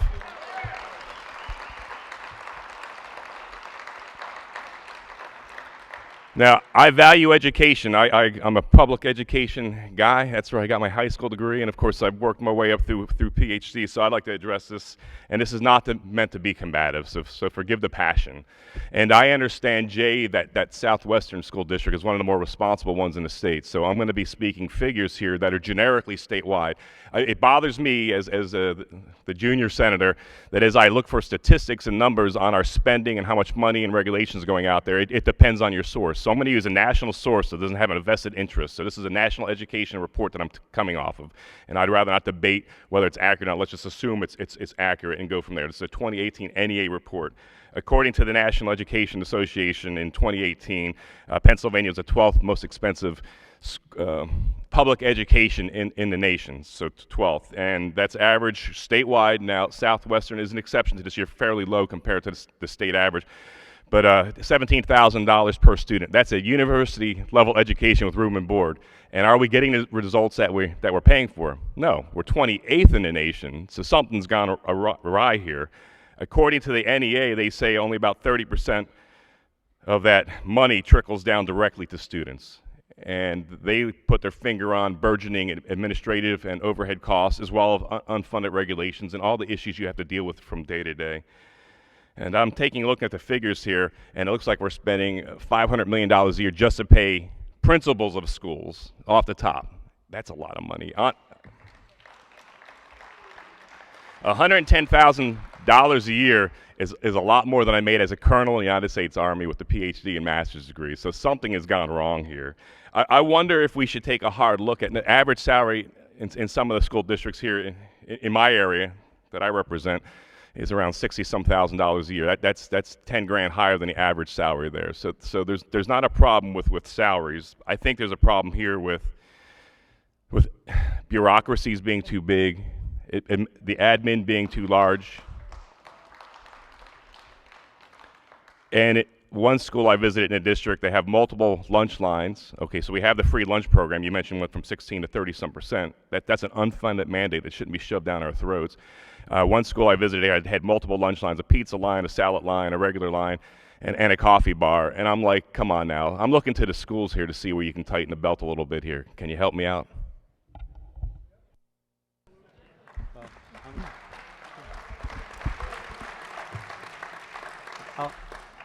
I'll just go direct to the food service. Realize that they are an enterprise fund, and in most school districts, very little of the general fund monies, the tax monies, actually go to support those funds. So in that particular case, what they're actually doing is putting on their entrepreneur hat, and they're trying to raise money within a fund that's outside of the general fund in terms of that. In terms of principals and admin, I don't have all the data right here in front of me, but what I can tell you is that over the past 15 years, the actual share of spend for administration in schools is lower now than it's been in the past 15 years. It's continued to go down as the data are on PDE's website. Just go look them up. But in terms of where that share is, the share has actually fallen as a course of the total spend. Think about the total spend. I'm going to come back to the earlier discussion that if we're going to take a state policy, which was a state to local shift. Okay, we took almost $250 million just about 6 or 7 years ago and said, well, we were paying this for charters as a state money. We're not going to do it anymore. We shifted that to the local. And then since that point in time, we've had about an $800 million increase in charters. So in the last 7 years, there's been $1 billion go right straight to the local bottom line. And all I'm saying is, using these examples, is that as we have the discussions about property tax relief, it's easy to get to the relief part. It's not rocket science, but we're not addressing upwards to half a billion to $700 million per year, which I think was last year's number, from 17 to 18. Charter and pension and special ed net grew $700 million. All of those costs are then hitting the local net of whatever state funds are coming in. So again, if the state's going to lift its input into this, not dollar for dollar, if they're actually going to lift its input into this, we have to find a way to address these things, because I can tell you, again, we were up in Monroe County working with Representative Brown. I was out yesterday working with Representative James, but we're seeing the same thing. And when we show them the data in terms of where the cost drivers are, they all just, they kind of know what we have to do, but we have to address the cost drivers at the same time we do property tax attack, so to speak. And we also have to then keep our eye on the ball between taxpayer equity and student equity. You can't take dollars that are in the system for students right now and just simply say we're going to pull them out of certain areas of the state and send them over to another area of state for taxpayer relief. You got to keep a wall between the taxpayer equity and the student equity, where you create a lot of have-nots in the system. And the have-nots is what you don't want to actually compound. And Senator, those are some great questions. And how we can cut costs, we have a 30-year-old building that's about to undergo renovation, and people say, do you really need to do it when you have an aging HVAC system that can't keep up with the heating and the cooling of the students? And that's $20-some million alone just for that in the building, because of the square footage and the acres that are under roof. That gets to be expensive. And for years, PlanCon helped defer those, or help with those costs, which is now gone. So that's also then put back on the local taxpayers. As far as your assessment of the principals, I agree with you. It is not being combative, but I disagree wholeheartedly. And I know some of the people in the audience think that it is a job that is overpaid. Most of them deal with mental health issues, family issues, custodial issues, legal issues, health issues, curriculum issues, state testing issues, federal mandate issues, state mandate issues, 12, 14 hours a day, board meetings, community that are upset. It goes on and on. So with all due respect and the effort of not to be combative, I take your position, I understand it, but at the same time, from my perspective, it's very different. Our board works very, very hard, and we evaluate every position every time there's a retirement, a resignation, whatever it may be, and we determine, do we really need that position? Because contrary to what perception may be, 9 volunteers every month, sometimes twice, 3, 4, 5 times a month, get together and they evaluate the fiscal health of the district and that of their community and their constituents. And I can assure you that in the Southwestern School District, no decision is made lightly. And I appreciate all the input, and I'll tell you, there's some great ideas in this room that I'm taking back that I think the perspective has been very enlightening to me, and certainly we all share the same outcome, which is the education of our students. We have different perspectives of what that looks like, and I think from that discussion comes growth. But as far as tightening the belt, there's a lot of things we can talk about, but at the same time, I think the end goal is the same for all of us. So I don't know, Dr. Dicey, if you want to add something. If I can, then we have 3 more questions, and we only have 13 minutes left. I'll be very brief. Okay, thank you. I'll share the Red Line Area School District story. We have not raised property tax since 2012. In fact, 2016, we reduced property tax. We are going to do it again in 2022 and 2024, and in 2026, we're debt-free.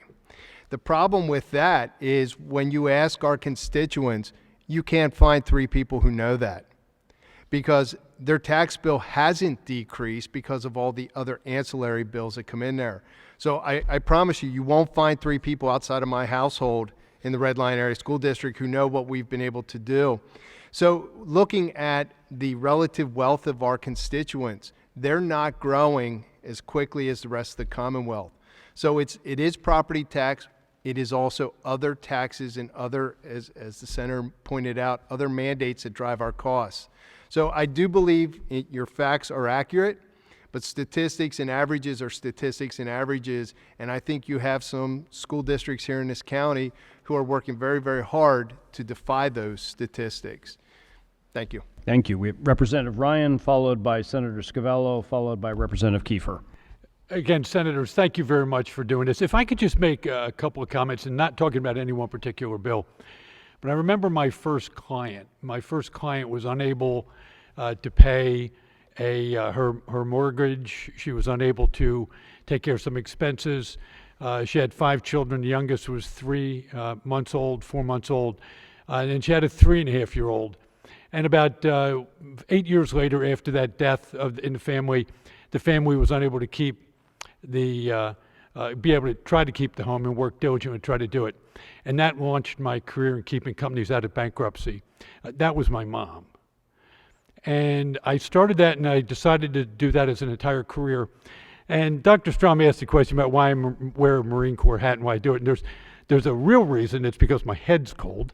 But there's a different reason that I bring it up, is because this is the organization, like Colonel Mastriano with the Army, that gave a young, poor kid from inner city Baltimore a chance to be able to do something after I enlisted in the Marine Corps, and then ended up becoming a colonel in the United States Marine Corps, served in Iraq and Afghanistan, and some difficult issues. I brought this here, though, for a reason. In my decades of doing turnarounds of financially troubled companies, I have never in my life seen a more complicated, intricate problem than what we are trying to tackle here today. If we don't have a shared risk in resolving this problem, I guarantee you we will be having the same discussion 5 years from now, excuse me. So let me give you a couple ideas what it is. First and foremost, I'm on the board of directors of PEASERS. I've been on there since June. I'm a CPA, and I'm a financial matters expert with the Securities and Exchange Commission. And that's from a poor inner city kid in Baltimore, Maryland. Some things you want to be aware of. In 2001 to 2002 school year, the total employer contribution was 1.09% of payroll.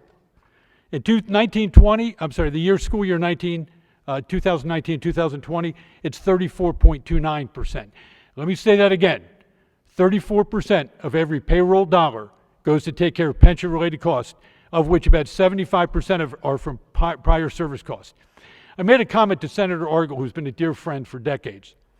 And my comment was this, basically.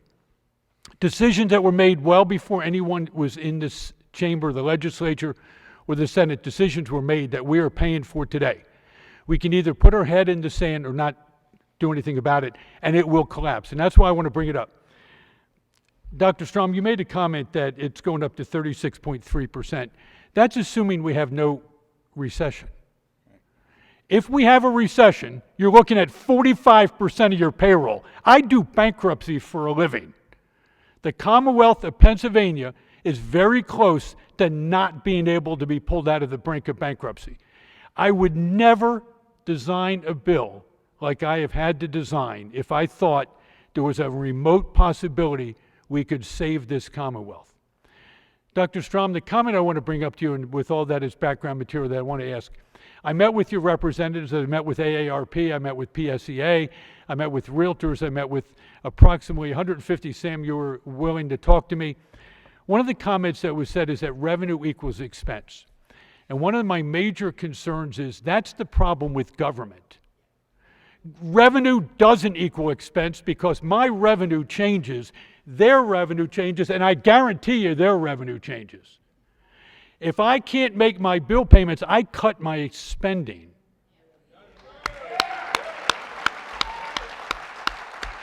The IDEA Act that you heard about was Senator Kristen Phillips-Hill and myself and other members of the House of Representatives. No one would run my resolution in the Pennsylvania House, so I was asked to go out and get the letter signed, sarcastically thinking, how would a by the way, a 68-year-old freshman ought to really scare you. But how could a freshman get signatures? I came back later and I asked the person sitting next to the chair who wouldn't run my resolution, I said, would you sign it? And she said, what would he do? Did he sign it? I said, no. So then the chairperson looked at me and said, how many signatures do you have? And I said, I have 120. And he said, you've gotten 120 signatures. I said, I'm talking to every member, and I want to thank you for doing this because I now know every member of the Pennsylvania General Assembly. We ended up with 165 signatures. Then I got in a car, drove down to Washington, D.C., as Colonel Mastriano would want me to do, and sat down with senators from the Pennsylvania, representatives from the Pennsylvania delegation, and said, this is unfair, it's a cost driver. But here's my fear, as I've seen happen with the issue with the casinos. If we get you that relief, and I believe we're going to get you that relief, that will save you about 6 to 7% of your budget, and my fear is it will be spent on something else. Exactly. I need your help to know that we're going to get this beast under control, because I guarantee you I'm doing it on the Peaser side. Mario. Senator Covello. No, Mario's fine. My constituents, I tell them call me Mario. Dr. Strom, I want to ask you first, and then I'm going to ask Dr. Burkhardt. The special education, correct, statewide. I'm pretty good with the numbers. What is it in Pennsylvania? The total number. In terms of the total spend? Total spend. I'm estimating around $3 billion, but it could be, you know. Yeah, and the revenue, I believe, just crossed over about $1 billion.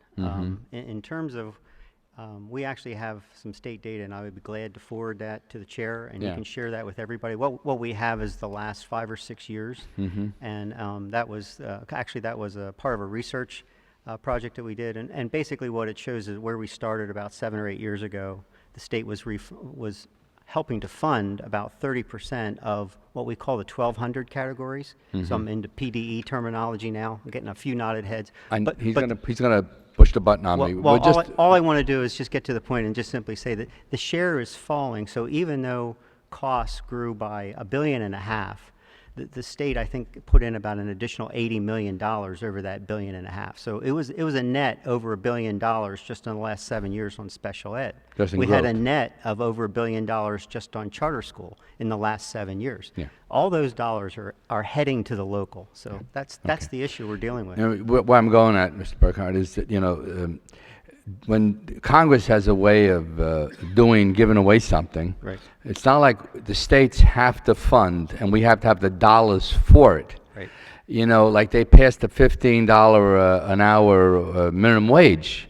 The cost of that $15 minimum wage is going to be job loss tremendously, higher prices.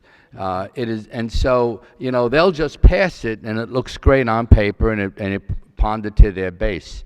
But my number, I'm thinking that might be about $1 trillion cost, and I'm just throwing this out there when all 50 states. Right. But guess what? They're not putting the dollars with it. So where are you getting the money to fund it?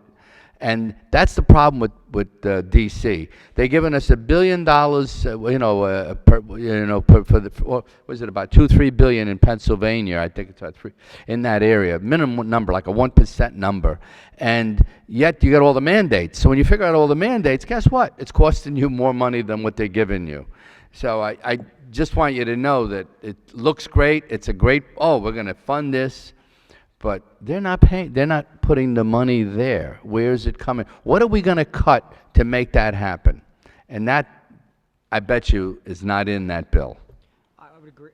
Oh, I apologize. I would agree. And we're about 1% funded by the federal government in our district, and I can assure you the mandates exceed 1% of our budget. Yeah, sure. So.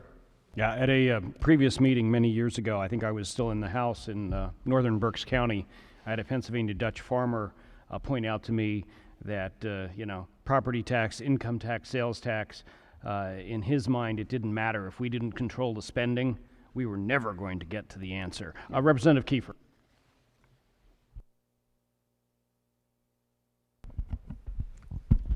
Thank you. I'm going to thank Senator Phillips-Hill for hosting this. This has been a conversation we've been having for a long time, and it's overdue for this type of a public hearing.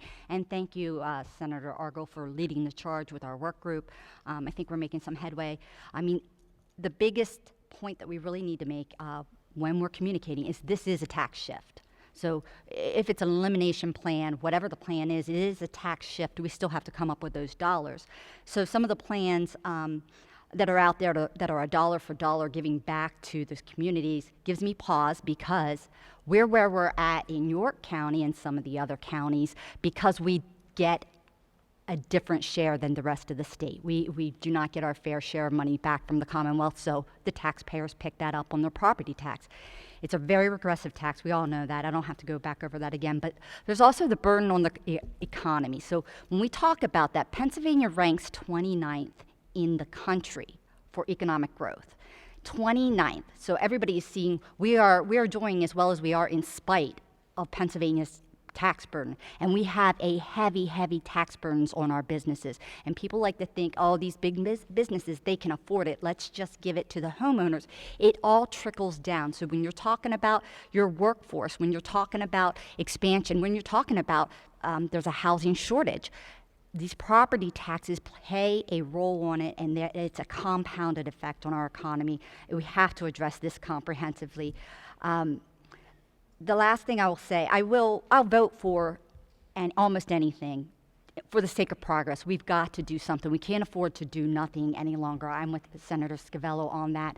But we do need to give some kind of a relief, and we need to give some kind of a security. Taking somebody's property is frankly unconstitutional. I'm working in the House, and then I'll get a partner bill in the Senate on a bill that would not allow governments to confiscate somebody's primary dwelling for the failure to pay property taxes. They could place a lien, but they can't take your home. Thank you. Thank you. Senator? Senator Argyle, thank you. This has been probably the most robust, productive conversation that we have had publicly on this issue in my tenure in the General Assembly. And I'm exceedingly grateful to you, to all of these incredible panelists who have had incredible input. And I'm excited, and I have hope. I have hope that this time might be the charm, that we may be able to finally resolve this issue that so many have waited so long for us to fix. I want to say thank you so much to all of you in the audience. So grateful that so many of you have stuck with us through this entire conversation. To the folks at home, online, thank you for tuning in. And I will say this, each one of the elected officials sitting here at this table need to hear from you. Even if you've said it once, please say it again. Call your elected officials, email them, talk to them. They need to hear from you. It's so important. It's how we can do our best job to best represent you. So, Mr. Chairman, if I may conclude this hearing, thank you.